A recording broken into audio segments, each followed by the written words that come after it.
taking a break from Top 10 Week to talk about the return of Yugioh Vrains.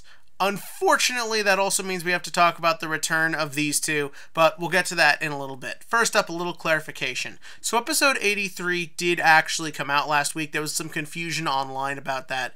It came out, but the Crunchyroll sub-team for the show was off for the holidays, and since this episode was a recap episode, was there really a need to have this thing out on time? Because, as we know, recap episodes have been an unfortunate part of Yugioh Vrains, and I think they pretty much piss all of us off. So maybe this was dodging a bullet, teaming it up with an episode that has actual content. Now, I will be fair, though, and say, even though, yes, this was another recap episode, and I'm pretty certain these just exist to make the studio happy, at least it was a recap episode that had some stuff going on in it amongst the clips. And the clips were actually put into smart positions, so that way they could help with what was actually going on in the scene. I liked the bits where Yusaku and Homura were just talking. I like that we got a sense that Blood Shepherd dying still bothers Emma. These were nice little tricks that basically took advantage of the fact that they were stuck doing a recap. And then we addressed it. We can move on to this week. Well, let's talk about the stupid frog and the stupid pigeon. I fucking hate these two. Why do we need this level of dumb comedy relief characters? I and Flame and Aqua all provide a lot of really good comedy, and really all the comedy you need in a show like this. I don't understand the desire to shoehorn in these two totally useless characters. They don't really add anything, our characters don't even know they're there, and they're not funny. Like, it's the ultimate problem. They're just not funny. So anyways, we addressed them. I want to talk about the scene between Soulburner and Revolver. That was great. That whole segment, that whole bit, just all of Homura's scenes in this week's episode were actually really good. Okay, they're playing into the fact that he's pointless, but it's still really good. I love that when he sees Revolver, there's just that immediate anger and that immediate fury and that just the desire, like, I'm gonna get rid of you, man. I'm gonna deal with you right now. If I lose here, take my freaking sidekick. I don't fucking care, man. I gotta kill you. Like, it's a real intense moment, and it doesn't rely on this show's incessant desire to make every character seem cool or to fill you with exposition. Like, it's literally just based on the fact that this guy is angry, and rightfully so. Look at everything he had to go through. Like, it really does take advantage of what the characters bring to the scene. And I like Revolver's reaction. I like Yusaku's reaction. Everyone's reaction in the scene is just let him do it. Like everyone here is more mature than Homura, and that was really played off well. Like, just this idea that they've all gotten the chance to sort of deal with their inner demons and their anger. He kind of hasn't. So when he just sees this guy, just the reaction from him, it's real visceral, and it sort of makes me feel cheated that there was this kind of an idea for what you could do with Homura the whole time. Like, literally, why not just bring him in and have him just be this furious hothead who doesn't have Yusaku's calculation skills, who just kind of runs in and just, like, causes trouble. Like, up until now, he's just been Yusaku, just maybe with a little more emotion. This was a legitimate change in personality, and it actually was really good. I was really interested in seeing where that duel went, but the way they just sort of stopped it, it had me for a minute like, no, this makes sense. Like, this totally fucking makes sense. Especially because a duel between the two would mostly be pointless, and it would just be kind of interesting to see what they would do with the characters bouncing off each other. But then we get just the sort of scene where Revolver is in front of him, and it doesn't feel like the way Revolver usually is. He doesn't seem angry or wanting violence or even wanting to seem like he wants to manipulate Homura. He kind of just looks at him just like, I'm sorry, dude.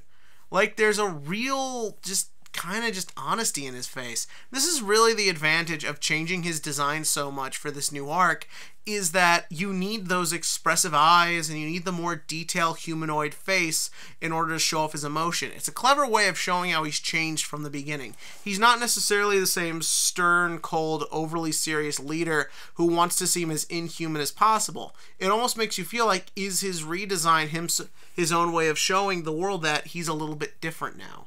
It's clever, it's creative, and I like when he reveals his name, it's just done. Because no one has any real reason to care about what his name is. Like, he just has this moment, it's like, I'm this guy.